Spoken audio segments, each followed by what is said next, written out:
जय गुरुदेव दोस्तों। आज फिर हम आपके लिए गुरु रविदास जी की एक अनोखी कहानी लेकर आए हैं। आई होप आपको बहुत पसंद आएगी।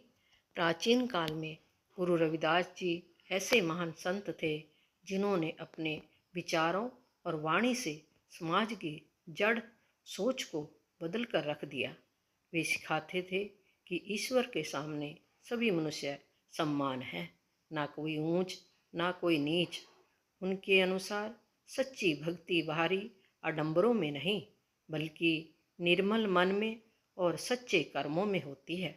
उनकी ख्याति इतनी फैल गई कि राजा महाराजा भी उनके चरणों में श्रद्धा से झुकने लगे। वे अक्सर कहा करते थे, मन पवित्र हो तो साधारण स्थान भी तीर्थ बन जाता है।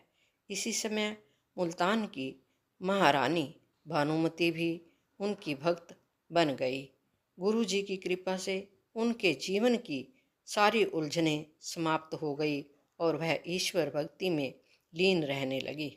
एक दिन रानी और उनके पति ने विचार किया, एक भव्य भंडारे का आयोजन किया जाए जिसमें पूरे राज्य के साधु संत पंडित और प्रजा के आमंत्रित किया जाए। महल में विशाल आयोजन हुआ। चारों ओर उत्सव का वातावरण बन गया, लेकिन एक बड़ी भूल हो गई। राजा से प्रसिद्ध योगी गोरखनाथ को निमंत्रण नहीं भेजा गया। जब गोरखनाथ को यह बात पता चली तो उनका अहंकार आहत हो गया। वे क्रोधित होकर अपने शिष्यों सहित सीधे राजमहल पहुंच गए। राजा ने विनम्रता से उनका स्वागत किया और क्षमा मांगी, परंतु गोरखनाथ ने एक शर्त रख दी, मैं तभी भोजन करूंगा जब मेरा कमंडल इस भंडारे के सभी पकवानों से भर दिया जाए। राजा ने सोचा, छोटा सा तो पात्र है, भर जाएगा।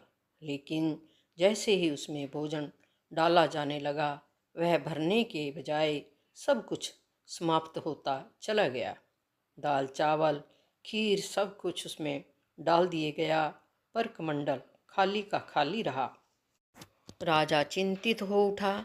भोजन समाप्त होने को था और अतिथि भूखे रह सकते थे। तभी रानी भानुमति आगे आई। उसने शांत भाव से कहा, इस समस्या का समाधान मेरे गुरु ही कर सकते हैं। रानी ने गुरु रविदास जी का स्मरण किया और एक मुट्ठी चावल उठाकर श्रद्धा से कमंडल में डाले। जैसे ही चावल भीतर गिरे, अद्भुत चमत्कार हुआ। कमंडल तुरंत भर गया और उसमें से चावल बाहर गिरने लगे। यह देखकर गोरखनाथ स्तब्ध रह गया।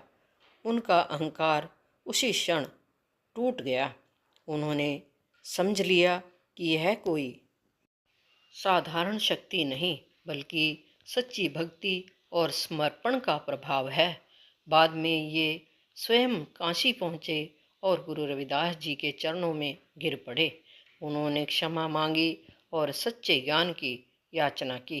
गुरु रविदास जी ने उन्हें समझाया, जिस मन में अहंकार भरा हो वहाँ ज्ञान नहीं टिक सकता, और जहाँ भक्ति होती है वहाँ असंभव से भी संभव हो जाता है। गोरखनाथ का घमंड समाप्त हो गया और उन्होंने विनम्रता का मार्ग अपना लिया। यह कथा हमें सिखाती है कि अहंकार हमेशा हारता है, भक्ति हमेशा जीतती है। सच्ची भक्ति बाहरी चमत्कारों में नहीं, आंतरिक शुद्धता में होती है।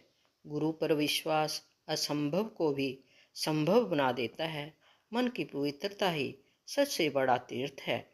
जय गुरुदेव दोस्तों। वीडियो अच्छी लगे लाइक करिए, शेयर करिए, सब्सक्राइब करिए, कमेंट करिए, बेल आइकन को हिट करिए। धन्यवाद।